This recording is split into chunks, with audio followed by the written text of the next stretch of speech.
ರಾಮ ರಾಮ ಗುಣ ಸೇಮ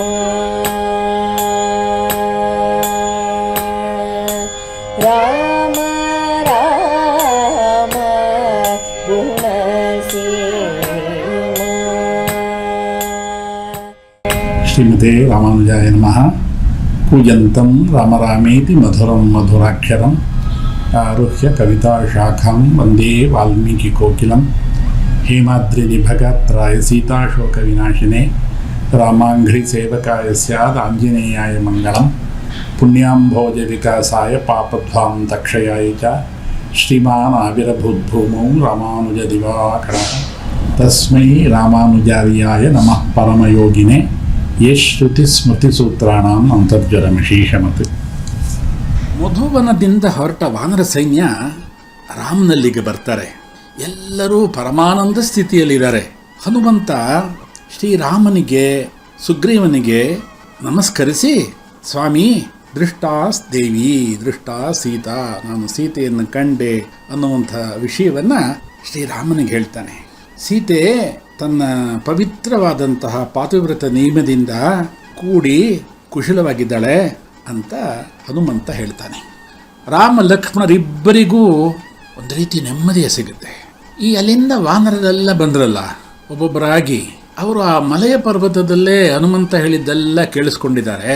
ಅವರೆಲ್ಲರಿಗೂ ತಾನು ರಾಮನಿಗೆ ಹೇಳಬೇಕು ಸೀತೆಯನ್ನು ನೋಡಿದಂತಹ ವಿಷಯ ಅಂತ ಒಬ್ಬೊಬ್ಬರು ಮುಂದೆ ಬಂದು ರಾಮನ ಮುಂದೆ ಬಂದು ಸೀತೆಯನ್ನು ನೋಡಿದ್ವು, ಲಂಕೆಗೆ ಹೋಗಿದ್ದ ಅಂತೆಲ್ಲ ಹೇಳಕ್ಕೆ ಶುರು ಮಾಡ್ತಾರೆ.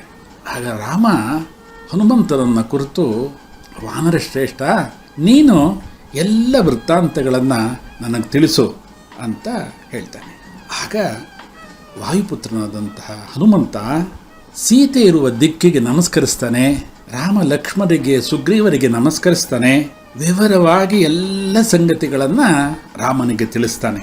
100 ಯೋಜನ ವಿಸ್ತೀರ್ಣದ ಮಹಾಸಾಗರವನ್ನು ದಾಟಿದ್ದು, ಲಂಕಾ ಪ್ರವೇಶ ಮಾಡಿದ್ದು, ಲಂಕೆಯಲ್ಲಿ ಎಲ್ಲ ಜಾಗಗಳನ್ನು ನೋಡಿದ್ದು, ರಾವಣನ ಅಂತಃಪುರಕ್ಕೆ ಹೋಗಿದ್ದು, ರಾವಣನನ್ನು ನೋಡಿದ್ದು, ಕೊನೆಗೆ ಅಶೋಕವನದಲ್ಲಿ ಸೀತೆಯನ್ನು ಕಂಡಿದ್ದು, ಅಶೋಕವನದಲ್ಲಿ ಚಿಂತಾಕ್ರಾಂತಳಾಗಿ ಕುಳಿತಿದ್ದಂತಹ ಸೀತೆಯನ್ನು ನೋಡಿ ಬಹಳ ವ್ಯಥೆಪಟ್ಟಿದ್ದು, ರಾವಣನ ಕಾಟ ತಾಳಲಾರದೆ ಸೀತೆ ಪ್ರಾಣತ್ಯಾಗಕ್ಕೆ ಮುಂದಾದಾಗ ತಾನು ರಾಮಕಥೆಯನ್ನು ಪ್ರಾರಂಭ ಮಾಡಿದ್ದು, ಹೀಗೆ ಸವಿಸ್ತಾರವಾಗಿ ಎಲ್ಲದನ್ನು ಹನುಮಂತ ರಾಮನಿಗೆ ಹೇಳ್ತಾನೆ.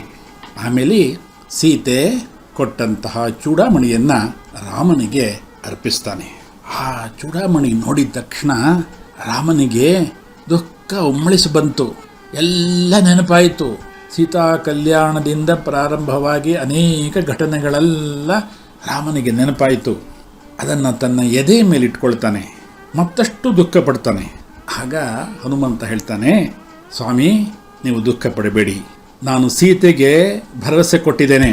ಶೀಘ್ರದಲ್ಲೇ ಲಕ್ಷಾವಧಿ ವಾನರರ ಜೊತೆ ರಾಮನೊಡನೆ ಲಂಕೆಗೆ ಬರ್ತಾರೆ.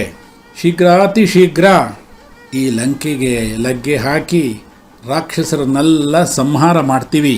ರಾಮನು ವನವಾಸ ವ್ರತವನ್ನು ಮುಗಿಸಿ ಕ್ಷೇಮವಾಗಿ ನಿನ್ನೊಡನೆ ಅಯೋಧ್ಯೆಯಲ್ಲಿ ಪಟ್ಟಾಭಿಷೇಕನಾಗ್ತಾನೆ ಅನ್ನುವಂತಹ ಮಾತನ್ನೆಲ್ಲ ನಾನು ಸೀತೆಗೆ ಹೇಳಿದ್ದೀನಿ.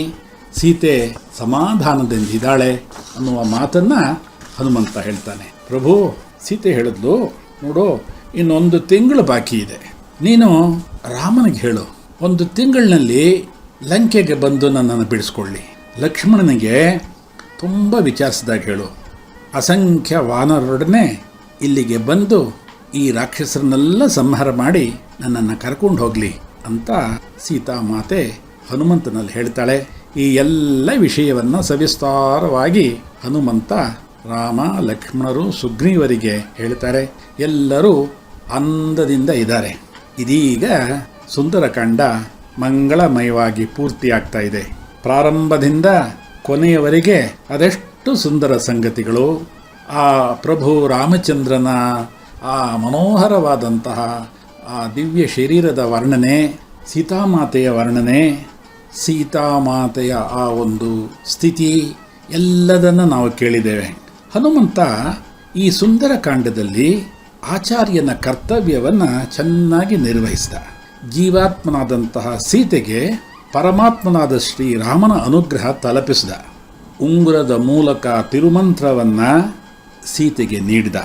ಜೀವ ನಿನ್ನನ್ನೇ ನಂಬಿ ಕುಳಿತಿದೆ, ನೀನು ಅದನ್ನು ಉದ್ಧರಿಸಬೇಕು ಅಂತ ಹೇಳಿ ಸೀತೆಯ ಪ್ರಾರ್ಥನೆಯನ್ನು ರಾಮನಿಗೆ ತಲುಪಿಸಿದ.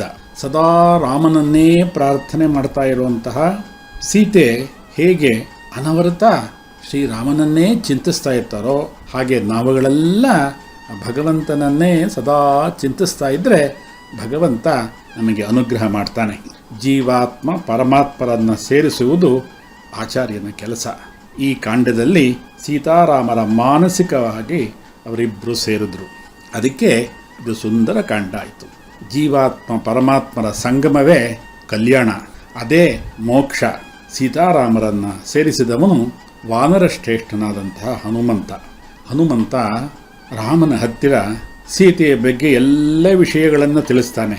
ಹಾಗೆ ಸೀತೆ ಹೇಳಿದ ಎಲ್ಲ ವಿಷಯಗಳನ್ನು ರಾಮನಿಗೆ ತಿಳಿಸ್ತಾನೆ. ತಕ್ಷಣ ಸೀತೆಯನ್ನು ಸೆರೆಯಿಂದ ಬಿಡಿಸುವಂತೆ ರಾಮನಲ್ಲಿ ಒತ್ತಾಯ ಮಾಡ್ತಾನೆ. ಇಷ್ಟೆಲ್ಲ ಹೇಳಿದ್ರು ಹನುಮಂತ ಎಲ್ಲೂ ತಾನು ಮಾಡಿದಂತಹ ಸಾಹಸ ಕೆಲಸವನ್ನು ಎಲ್ಲೂ ಹೇಳಲಿಲ್ಲ. ಇದು ನಿಜವಾದಂತಹ ಆಚಾರ್ಯನ ಲಕ್ಷಣ. ಅಂತಹ ಕೆಲಸವನ್ನು ಮಾಡಿ ಸೀತಾರಾಮರನ್ನು ಮಾನಸಿಕವಾಗಿ ಸೇರಿಸಿದಂತಹ ಹನುಮಂತನ ಕಾಂಡವೇ ಈ ಸುಂದರ ಕಾಂಡ. ಸಮುದ್ರ ಹಾರಿದಾಗ ಎಷ್ಟೆಲ್ಲ ತೊಂದರೆಗಳಾಯಿತು ಹನುಮಂತನಿಗೆ. ಲಂಕೆಯಲ್ಲಿ ಎಷ್ಟು ಅವಮಾನ ಆಯಿತು. ಎಲ್ಲೂ ತನ್ನ ಹಿರಿಮೆಯನ್ನು ತನ್ನ ಕಷ್ಟವನ್ನು ಹೇಳಿಕೊಳ್ಳಿಲ್ಲ. ಇದೇ ಸದಾಚಾರ್ಯನ ಲಕ್ಷಣ. ಎಲ್ಲವೂ ರಾಮನ ಕೃಪೆ ಅನ್ನುವಂತೆ ಭಾವಿಸಿ ತನ್ನ ಕರ್ತವ್ಯವನ್ನು ನಿರ್ವಹಿಸಿದ. ಹನುಮಂತನಿಗೆ ಸುಗ್ರೀವ ಒಪ್ಪಿಸಿದಂತಹ ಕಾರ್ಯವನ್ನು ಅಚ್ಚುಕಟ್ಟಾಗಿ ಯಶಸ್ವಿಯಾಗಿ ಸುಂದರವಾಗಿ ನಿರ್ವಹಿಸಿದ. ಅದರಿಂದನೇ ಇದು ಸುಂದರಕಾಂಡ. ನಾಳೆಯಿಂದ ರಾಮಕಥೆಯಲ್ಲಿ ಯುದ್ಧಕಾಂಡ ಪ್ರಾರಂಭ ಆಗತ್ತೆ. ಲೋಕ ಸಮಸ್ತ ಸುಖಿನೋ ಭವಂತು.